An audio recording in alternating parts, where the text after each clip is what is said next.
అండి నైట్ మెంతులు నానబెట్టేశాను. అలాగే తలకు పెట్టేసుకుందాం. చుండ్రు బాగా ఎక్కువైపోయిందండి తలకు. ఈ గుండు కింది డెకరేషన్లు ఎందుకు అనుకుంటారా, నాకు కూడా అప్పుడు జుట్టు బాగానే ఉండేదండి, దాదాపు నడుముల దగ్గరకు ఉండేది. ఇంకా పిల్లలకు ముక్కుబడి ఉంటుంది కదా, ఇచ్చేసాను. తర్వాత అంత రాకపోయినా కొంతైనా వస్తుంది కదా, దానికి కొంచెం ఏమంటారు, మనం చేయవలసింది చేయాలండి. బరగ్గా తయారైపోయింది. అమ్మ ఏం చేస్తుందంటే పెళ్ళికి ముందు ఇలాంటివి మందారం ఆకు కానీ ఇలా మెంతి ఆకు కానీ మెంతి ఇలా మిక్సీ పట్టేసి పెరిగేసేసి బాగా పట్టి పెట్టేదండి. నెత్తిలో చుండ్రు ఎక్కువైందండి. మా పిల్లలకు కూడా ఎలాగొస్తుందో ఏమోనని నా నెత్తి నుంచి, అందుకని చెప్పేసి నేను పెట్టేసుకుంటున్నానండి. అలాగే నేను పెట్టుకుంటుంటే మా పిల్లలు ఇద్దరు కూడా మా అమ్మ ఏదో పెట్టుకుంటుందని చెప్పేసి నాకు పెట్టమని చెప్పారండి. అందరం పెట్టేసుకున్నామండి.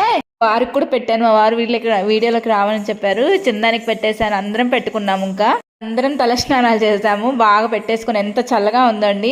నిజంగా ఇలాగ ట్రై చేయండి, చుండ్రు ఖచ్చితంగా పోతుందండి. ఉన్న వాళ్ళకి మాత్రం కూడా బ్లాకిష్గా వస్తుంది.